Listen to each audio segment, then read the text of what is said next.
Okay, Silver Sisters, this month has been crazy. I traveled a lot over the past few weeks, and I'll be traveling again over the next 2 weeks. So I didn't think I could make a video today, and then I realized I have something to show you that I think might help you next time you go on a trip. So today I'm going to share with you the one tool I make sure to bring every single time I travel to ensure that my gray hair looks fantastic even when I'm way overdue for a haircut, as I am right now. What is this magical tool? It's just a simple ribbon curler. You can get them for less than $10 on Amazon or in your local beauty supply shop. The one I like is just made of fabric. There's no wires hidden inside. I haven't found those to be to my liking. This ribbon curler and most of the other ones I've seen do come with a claw clip so that you can attach it to your hair at the top. And they always come with 2 scrunchies so that you can secure your hair at the bottom. What I like about this is it's cheap. I don't have to worry about getting stolen from my luggage or losing it while I'm on my trip. It is portable. You can squish it into your purse or your carry-on bag or your suitcase. It does a great job. It gives me wonderful waves and curls, and they usually last me for about a day. They might last longer if you have hair that holds a curl better than mine does. And the best part is it doesn't require any special skills to use. I am famously uncoordinated. I have trouble with curling irons, and this one, I think you could be kind of the dopiest person on earth and you'd be able to use this. So since that describes how I am with hot tools, it's perfect for me. You can part your hair however you like when you use a ribbon curler. I like to part my hair in the middle to get those soft waves around my face. And I just make sure to brush my hair so it's pretty smooth.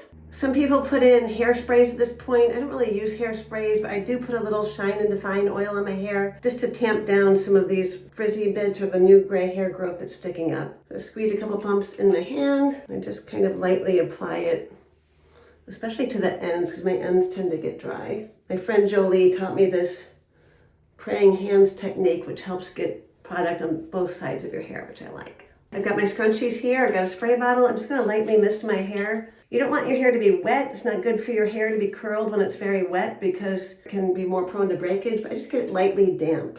Once your hair is damp, you just take the ribbon curler and you put it on top of your head. Just to warn you, this is not the most flattering look. You're going to look kind of like a lunatic when you're wearing this, but it's worth it. One thing to remember is do not put this too tight. It's not good for your hair to be pulled really tight. It can lead to hair loss. I know a lot of you are already experiencing a menopause and you don't want to make it worse. So I don't do it too loose, but I don't do it super tight. So, and if you want volume at the front, which I do, you want to make sure to go backwards like that. You want to lift up and back. And then you're going to grab your hair, you're going to grab another section of hair, add it to that section that you already have in your hand and pull. Then you're going to reach back and grab another section of hair. It's kind of like French braiding where each time you go, you're grabbing more hair. Going to pull it, and you want to keep this tight to your head. Otherwise, the curls don't come out as well. You want to keep it fairly close to your head. You can see my hair's a lot darker underneath. It's starting to turn gray though, so we'll see what happens. Maybe I'll be all white-haired someday. You just never know. And you just take that last little bit here and you put your scrunchie on it. I'm going to add a little more mist here. Okay, once again, whenever I put my hair up like this and you see the dark underneath, it always makes me think of an evil Disney villainess. She wasn't in 101 Dalmatians, so I'm not really in the mood to be a villainess today, but maybe I could be for a couple hours, find out what it's like. Now, one thing I'd like to point out is if you're staying at a nice hotel that has bathrobes, you can also just use a bathrobe tie. But I like this because of the thickness. But people do it, and I did it once in a pinch when I forgot mine, and it actually worked really well. So see, I'm just picking up and wrapping. Now, because like I said, I'm not the most coordinated person, sometimes I find I've lost some hair back here. So I'm just double checking, just securing it one more time on this side. I don't like to walk around the house with my hair like this. First of all, I feel silly, but also it comes loose sometimes. So I always take a third scrunchie and I just pull my hair back like I've got a ponytail, and I just pull this back. So I'll show you all sides.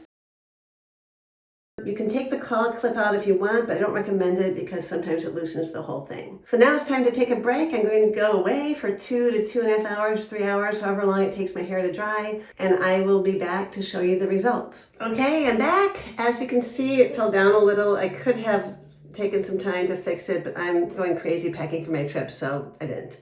Now I just take out the scrunchies There goes number 1, number 2, and number 3. And then I take out the claw clip. And I like to just kind of pull it up and let everything loose. Fluff it up with my hands.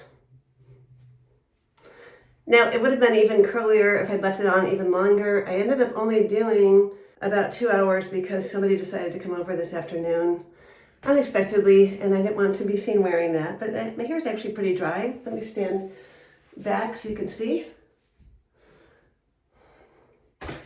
Now, most of the time I comb it out. Some people tell me, why do you do that? Why not leave it like this? But it doesn't feel like me when it's this curly. So I usually comb it out with a wide tooth comb. Ta-da! This is the one I use. I just gently glide my hair through it.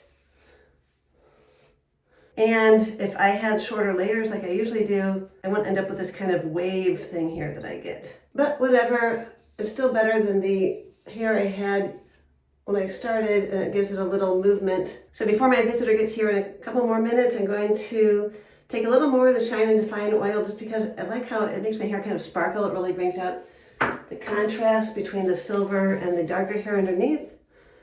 Shut down some of these babies up here on top. Brush it through. So voila, as the French say. Ignore me if I don't say it right because I never did take French, took German instead. Anyway, this is the hair after it's done. I would prefer if these layers were shorter because then I would have something more interesting going on here. But I'm very happy with it, and it's so easy. You can sleep in it too. I don't like to sleep with things on my head, but you can sleep in it if you don't want to do your hair in the morning or you don't have time. So that's it, this $10 tool that I rely on to make my hair look good while I'm traveling. If you want to see everything else I like to pack to make my silver hair look its best when I'm on the road, make sure to head over to my next video. I'll see you over there, and thanks again for watching.